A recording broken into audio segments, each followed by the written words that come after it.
introduction d'objets prohibés diffusion d'images contraires aux bonnes mœurs ak itam corruption je sais pas image yoo fan la ko far ba diffuser mais ñun gisuñu ko te gisuñu aussi far ba wax lu jëm ci image yi bokk na ci corruption peut-être kon téléphone yi nga xamante ne si jël na ko te agent pénitentiaire bi nga xamante nee nañu moo ko jox téléphone yi moom nee na amul benn pot de vin boo nga xamante ni si wax na digganteem ak Farba alors est-ce que jàpp nga ni ñaari téléphone jaax na ñuy dem di lever l'immunité parlementaire d'autant plus que biir milieu carcéral bi am na ay règlement intérieur yoo nga xamante ni si ñoom mën nañoo dox ci wàllu woowu noonu ba régler ko. Bon, déjà mbirum Farba Ngom waxuma man sax mais Sénégalais bi c'est une déception. Pourquoi? Parce que de 125 milliards aujourd'hui ay waxu message la ñuy wax quoi vraiment c'est pénible d'en arriver là. C'est pénible pour l'image du Sénégal, pour l'image que la justice devrait refléter. Lii dafa ñaaw jàpp nit depuis pratiquement 1 an toppee ko 125 milliards des transferts et des transactions suspectes 125 milliards ñun fii suñu emprunt obligataire yi rek ay 138 milliards yi ñuy def di jubilé ay 91 milliards la ñuy alloué comme fonds ñuy fecc fii nga ni yow nga ñi benn nit wala groupe nit ñaari nit sax la ñuy wax muy Farba ak Tahirou ñii jël leen fi 125 milliards léegi man xam lan laay laaj avant ñuy dugg sax dans le fond comment tu peux libérer Tahirou Sarr nga xam ne mooy le principal acteur de cette affaire nga bàyyi Farba Ngom nga xam ne c'est juste un élément loolu dafa sax logique gul c'est-à-dire que yow bis jour bi avant ngay bàyyi sax Tahirou Sarr da ngay bàyyi Farba Ngom ba pare parce que mënoo bàyyi principal accusé bi mais jël ay peut-être éléments yoo xamante ne ñoom c'était juste des suiveurs dans l'affaire nga bëgg leen yow teg yow tout ce qui est tort on va dire de cette histoire c'est pas logique en plus de deux Farba Ngom téléphone yu ñuy wax téléphone daa am tànk non amul tànk doonoo dox ba dugg ci biir rëbës bi déedéet ay nit a ko indil des personnes qui sont sous la responsabilité du ministre de la Justice. Cette même ministre qui, au-delà de l'aspect d'appliquer, on va dire, la politique judiciaire, mais aussi la gestion de cette politique judiciaire. Fii ngay gis ministre de la Justice bu xamante ne liggéeyam yëpp mooy muter ay magistrats yónnee dàq ay magistrats demander nu enrôler ay dossiers. Mais à quand aujourd'hui une refondation totale de la justice sénégalaise? Parce que tamit liggéeyu ministre au-delà de l'aspect on va dire administratif mais dafa am benn aspect bu xamante ni peut-être c'est technique sur le terrain rehausser on va dire l'image carcérale à travers des stratégies à travers des programmes à travers des plans lan mooy programme mu Yassine Fall pour la justice sénégalaise parce que aussi il faut qu'on se pose des questions yow ministre dañ lay fale pour nga ñëw toog mais quel est ton programme concernant le secteur compta dédié ban programme ban yéene nga ci am tey moom mi dàq agent bi nu jël agent boobu traduire ko en justice yëkkati ko garde pénitentiaire boobu mais Yassine Fall tamit président da ko waroon dàqaale parce qu'il a fait sa mission ni ñu dàqee commissaire u dëgg bi Madiambal Dabe mais président bi dafa waroon dàqaale tamit Bamba Cissé parce que moom mooy le chef responsable yi da nga koy situer à tous les niveaux mais pas qu'à un seul niveau wala juste à un seul pied d'échelle c'est ça la vérité. Farba Ngom dañu ne daa sàcc 125 milliards comme d'habitude li ñuy wax c'est les mêmes mots monsieur code pénal ambulant mooy dox di naan kii moo def lii kii moo def lii avant boobu daa dem ba aañam ne carrément diw ñu ni ko waaw mu ni kii bi mooy doon dernière élection am ñu ni d'accord ñuy xaar nag peut-être diw googu noonu bàyyi politique parce que ñun bu ñuy dégg dernière élection pour ñun waa ji mooy xëy suba ne ñun bàyyi naa politique wala tout simplement man gàddaay naa j'assure ma retraite politique étant donné que je suis plus du pouvoir mais nu gis dossier am nu enrôlé ko à la suite des propos de ce même premier ministre mais loolu déjà rek bu newul procédure ciblée lan ñuy wax étant donné waxaat naa la ko encore CENTIF comme d'habitude xam ne mooy dàq ji waate di kojaate di nekk outil on va dire d'exposition politique ku ne yow la rek mu exposé la na la yow kaay nii et cetera judiciaire politique mais sentif boobu noonu moo ñëw ne Farba Ngom moo ko def pendant ce temps Jean-Michel Sène Acer y a 37 milliards yoo xamante ni banque bi ko décaissé sax xamul fu mu dugg état mënuloo ko justifier le ministre de l'économie des finances ay waxu picc la ñuy wax nu jël Farba Ngom tëj ko fa nu ni dañ ko bett foofu noonu muy seetaat ay vidéo yaa xayti mu la je pense que nit ki boo ko amul réellement loo ko toppee bu dee yow jéem nga ko jàppee nu ne jéem nga ko wàññee nu ne jéem nga yàq deram ci nu ne mais mënul nekk amoo preuve palpable yi buggoo ko tamit bàyyi parce que sinon day mel ni tu perds la face parce que danoo taseen tamit ku wowle xamante ni moom dafa non moom lu mu màtt day dagg moom bu ko jaree sax mu dem créer la ay truc faux am na fit bi gis nañ fi le cas Prodac un rapport qui sort de je sais pas d'où ñu naan nouveau élément benn nouveau élément mooy mu Yacine Fall na ree seen bopp bi entre parenthèses ñu ñëw taxaw ne nu carrément Farba Ngom mi daa jël 125 milliards mais léegi finalement li ñu koy toppee nekkatul loolu mais li ñu koy toppee mooy ñaari téléphone partage ay vidéo est-ce qu'on se rend compte de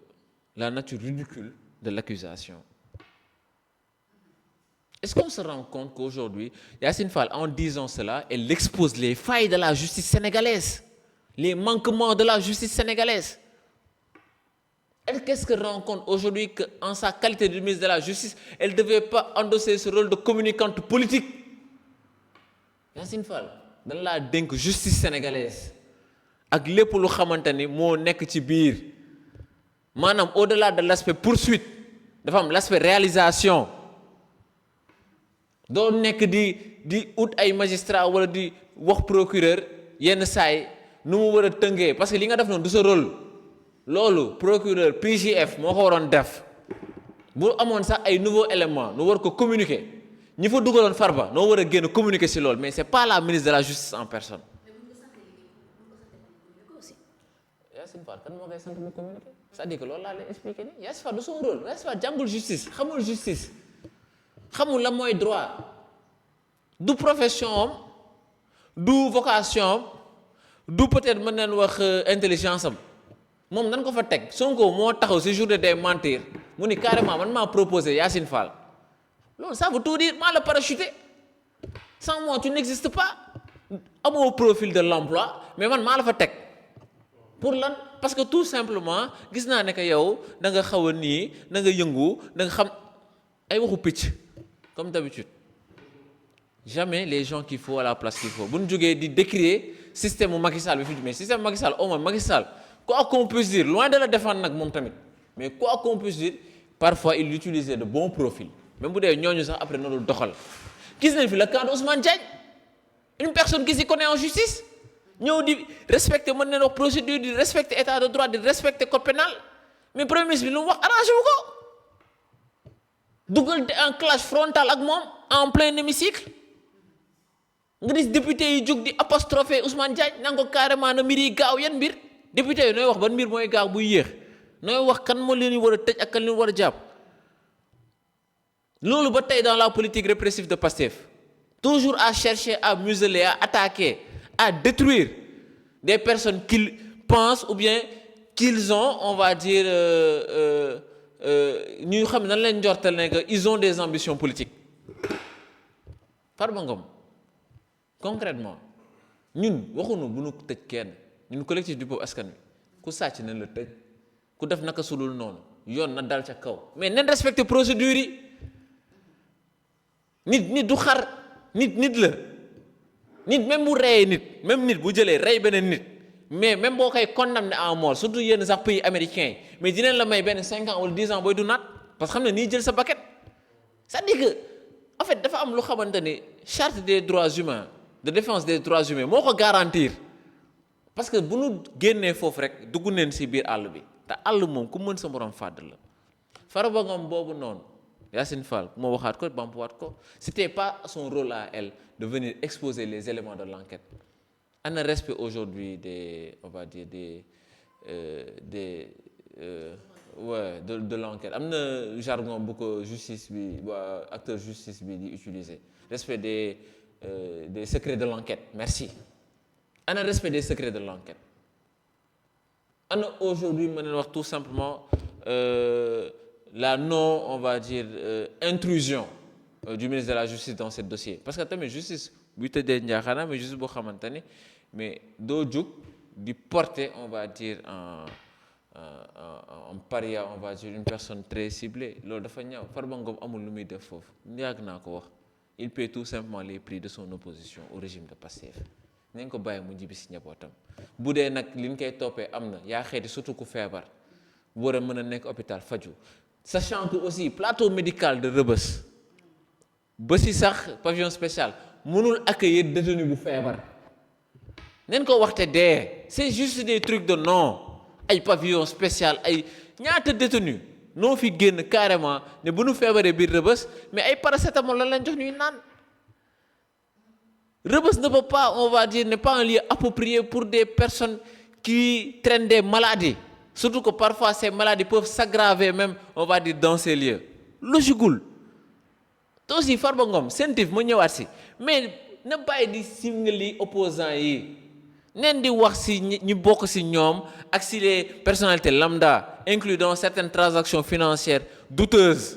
neen dugg si dossiers yooyu foofu la ñuy peut-être leeralal sénégalais yi ne ah ñun de nekkuñu fi juste pour benn mbir nekkuñu fi juste pour régler ay comptes nekkuñu fi juste pour nous utiliser nous comme arme mais dañ fi nekk aussi pour sénégalais yëpp dugg ASER xool non mais ASER dossier boobu dafa garaaw di nga jubal jubante bi fa leen yàlla catoo si ASER danoo dugg rek faxastalu parce que dossier boobu dafa grave boo demee ba si dëkk yi gisoo fa poteau électrique si dëkk yoo xam ne si rapport bi dana la bindal la carrément ne la dëkku Cheikh defal neen la fa 100 poteau électrique jawle defal neen la fa 100 poteau électrique nga dem ba jawle déggoo ma de câble sax gisoo ko te génneel ne la justification de dépense yëpp mais loolu c'est très grave kenn du ci wax Jean Michel moom mooy le messie la xawma lan moom tamit daa ñëw nu catu ko jay ko nii Jean Michel cat topp ko ba tey dossier mënu ci wax lu leer keneen ka moom daw na nekk maire waxatul ci mbir mi mais tout ça pour dire que man du ma wax ak système judiciaire bi système carcéral bi Yacine Fall ñoo ñëpp man Sonko laay waxal ah oui man c'est le chef de gouvernement li ma koy wax leen la mooy na arrêter tout simplement de mettre la pression sur ses organes pour qu'il puisse assouvir ses désirs personnels moom bu bëggee politique bu bëggee mandat na détaché wu na am courage boobu détaché wul def ñi ñeneen ñi defoon jàmmaarloog Diomaye bu dee foofu nga toll mais dem récupérer dëkk bi am nga xam-xam yaa ko wax am nga projet bi même bu dee sax amoo projet mais nee nga am nga projet ba tey mais pourquoi tout le temps se cacher derrière d'autres gens pour pouvoir toi porter tes coups mais il est temps d'assumer Farba Ngom da nga ko war a génne ci kaso bi ni nga demeen ba ajam ne bii mooy dernière élection bi taxawaatal carrément ne sénégalais Farba Ngom mii de na ñibbi këram parce que yaa ko fa bàyyi yow yaa ko fa bàyyi na leer. jërëjëf c'est important.